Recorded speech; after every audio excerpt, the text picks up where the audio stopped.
নমস্কার দর্শক বন্ধুরা, চন্দুস ট্যারো ট্রিপলের চ্যানেলে আপনাদের সকলকে স্বাগত জানাই। তো এখন আবার চলে এসেছি একটি রিডিং নিয়ে। সেটি হচ্ছে ধনু বা স্যাজিটেরিয়াস রাশির আগস্টের 8 পোর্টালে কী হতে চলেছে লাভ লাইফে, যারা রিলেশনশিপে আছেন তাদের জন্য। ঠিক আছে, তো আমি কার্ডগুলো আগে থেকে তুলে নিয়েছি। তো যে কার্ড এসেছে সেটা হচ্ছে justice, 9 of wands, page of pentacles. তো এখানে কোথাও না কোথাও আমার মনে হয় যারা রিলেশনশিপে আছেন তারা কোথাও না কোথাও একটা জাস্টিস পাবেন। মানে হয়তো ভাবছিলেন যে পার্টনার আপনাদেরকে কোনো কমিটমেন্ট দেবে কি না, বা রিলেশনশিপটা থাকবে কি না, এটা নিয়ে যেটা চিন্তা করছেন, সেই জায়গাটা কিন্তু একটা পেজ অফ পেন্টিকালসের কার্ড, মানে নতুন, মানে একটা স্টেবিলিটি, আমি বলবো স্টেবিলিটি কিন্তু পেতে চলেছে। ঠিক আছে, নতুন করে সেই জায়গাটা কিন্তু শুরু হতে চলেছে। ঠিক আছে, মানে একটা স্টেবিলিটি আসতে চলেছে লং লাস্টিং রিলেশনশিপের, আমি এটা বলবো। তো ইউনিভার্সের আমি গাইডেন্স নিয়েছিলাম। ইউনিভার্সের গাইডেন্স অনুযায়ী এখানে আপনাকে বলা হয়েছে মাইন্ড দ্য বার্ডেন। তো কোথাও না কোথাও এখানে দেখতে পাচ্ছেন যে 9 অফ ওয়ান্ডসের এনার্জি এখানে কোথাও না কোথাও একটা টাইপের, একটা ভীত সন্ত্রস্ত হয়ে আছেন, ভয় পাচ্ছেন, প্রচণ্ড ভয়, এরকম একটা জিনিসও বোঝায়। তো আপনাকে বলা হচ্ছে মন থেকে এই সমস্ত ভয়গুলো মুছে ফেলতে। যে বার্ডেনগুলো আছে, বার্ডেনসাম সিচুয়েশন আছে, সেটাকে ওভারকাম করতে পারবেন। সেখানে কিন্তু নতুন একটা দিকের উন্মোচন হবে আপনাদের রিলেশনশিপের। ঠিক আছে, তো এটা কি করে করবেন? অবভিয়াসলি মেডিটেশন, এছাড়া আর কোনো রাস্তা নেই। ঠিক আছে, মেডিটেশন করাটা বেস্ট সব থেকে। ঠিক আছে, যেহেতু মনের মধ্যে আমরা ঢুকতে পারি, জানতে পারি যে কী মনে চলছে, এবং আমরা সেটা সর্ট আউট করে নিতে পারি এই কারণ আমরা গাইডেন্সও পাই ঈশ্বরের থেকে। ঠিক আছে, তো এই হচ্ছে যারা আপনারা রিলেশনশিপে আছেন তাদের রিডিং। তো এবার চলে যাব নো কন্টাক্টে যারা আছেন তাদের জন্য কি কার্ড এসছে। তো চট করে কার্ডগুলো দেখে নেব। 7 of swords, 8 of pentacles and 6 of swords. তো এখানে আমার মনে হয় আপনার যে পার্টনার, যার সাথে আপনার নো কন্ট্যাক্ট সিচুয়েশন বা সেপারেশন চলছে, ব্রেকআপ যাই হয়েছে না কেন, এই পার্টনার আপনার কোথা থেকে আপনার দিকে ফিরে আসতে চলেছে। ঠিক আছে, উনি আপনার সাথে রিলেশনশিপটা নতুন করে বিল্ড আপ করতে চাইছে। ঠিক আছে, বিল্ড আপ করতে পারে আর কি, এরকম একটা এনার্জি আমি দেখতে পাচ্ছি। এটা একটা হতে চলেছে আপনাদের লাইফে আগস্টের 8 পোর্টালে। ঠিক আছে, উনি যেখানেই যে সিচুয়েশনে এখন আছেন সেখান থেকে উনি আপনার কাছ থেকে পালিয়ে আপনার দিকে আসতে চাইছেন। কেননা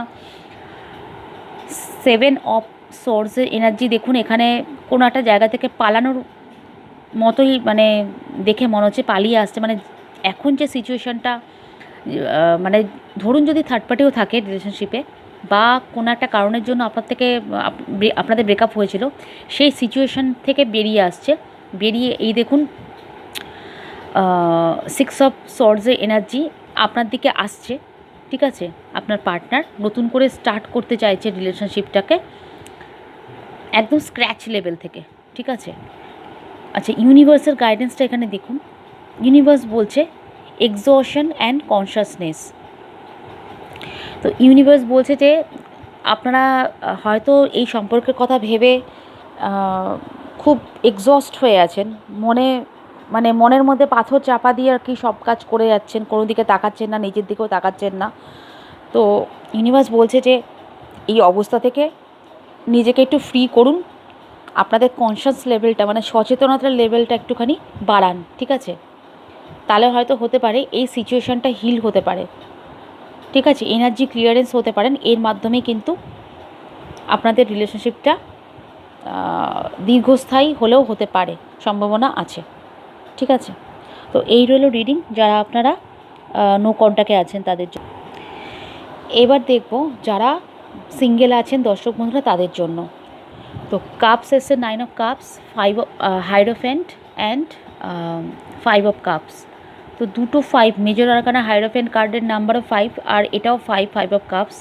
তো হতে পারে এই 5 নাম্বারটা হয়তো আপনাদের বা আপনার পার্টনার বা আপনার কারোর একটা ডেট অফ বার্থও হতে পারে, মান্থও হতে পারে।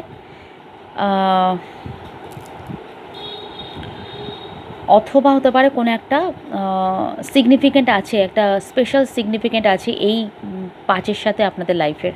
আপনার বা আপনার পার্টনার যে কেউ হতে পারে, আপনারা রিজনেট করে নেবেন আপনাদের মতন করে। তো এখানে আমি সিঙ্গেলদের জন্য বলবো আপনাদের না উইশ ফুলফিলমেন্ট হতে চলেছে, ঠিক আছে। ম্যারেজেরও কিন্তু সম্বন্ধ বা যারা দেখছেন বা ধরুন যারা চিন্তাভাবনা করছেন তাদের ম্যারেজেরও একটা পসিবিলিটি মানে আসতে চলেছে, ঠিক আছে। কিন্তু এটাও তার সাথে সাথে সাইড বাই সাইড আপনারা কিন্তু কোথাও না কোথাও মানে হতে পারে আপনাদের হয়তো কোনো প্রপোজাল এসছে, কিন্তু আপনারা কিন্তু সেই দিকে তাকাচ্ছেন না, বিমর্ষ হয়ে আছেন। হয়তো হতে পারে মন মতো লাইফ পার্টনারকে অ্যাট্রাক্ট করতে পারছেন না বলে। তো ইউনিভার্সের গাইডেন্স এখানে বলা হচ্ছে দ্য সরো কার্ড অ্যান্ড সাইলেন্স। তো এখানেও দেখতে পাচ্ছেন হয়তো এই মানুষটি এত বিমর্ষ হয়ে আছে, এত দুঃখে কাতর, যে ইউনিভার্স যে ওনাকে মাথার উপর থেকে দেখুন আলোক বিন্দু গেছে, ওনাকে পথ দেখাতে চাইছে, ওনাকে কিছু সিগন্যাল দিতে চাইছে, কিছু সাইন দিতে চাইছে, কিছু বলতে চাইছে। উনি কিন্তু সেটা শুনতে পাচ্ছেন না বা দেখতে পাচ্ছেন না, সেই অবস্থাতেই উনি নেই। ইউনিভার্স টোটালি বলছেন এই অবস্থা থেকে, এটা 5 অফ কাপসের যার এনার্জি, এটাও কিন্তু সেম। তো আপনাকে বলছে যে এখান থেকে বেরিয়ে আসুন, ঠিক আছে। তো সাইলেন্স মানে একটা সাইলেন্স মানে নিজেকে একদম ডিটাচ করে একটা জায়গায় একটু রাখুন কিছুক্ষণের জন্য। তা আমি বলবো যে মেডিটেশন করুন এই এনার্জিটা ক্লিয়ার করার জন্য, ঠিক আছে। এই গভীর যে শোকাহত অবস্থা, এটা ক্লিয়ার করার জন্য একটাই পথ, সেটা হচ্ছে হিলিং বা মেডিটেশন। যাই কিছু বলুন না কেন, হিলিং বা মেডিটেশন করুন, আপনাদের এনার্জি ক্লিয়ার হয়ে যাবে এবং লাইফেও কিন্তু একটা নতুন দিক উন্মোচন হবে, ঠিক আছে। তো এই রইলো যারা সিঙ্গেল তাদের জন্য। ভিডিওটি ভালো লাগলে অবশ্যই করে লাইক শেয়ার কমেন্ট করবেন, ঠিক আছে। তো রিডিং এই পর্যন্তই রইলো। জয় রাধা মাধব, জয় গুরু, নমস্কার।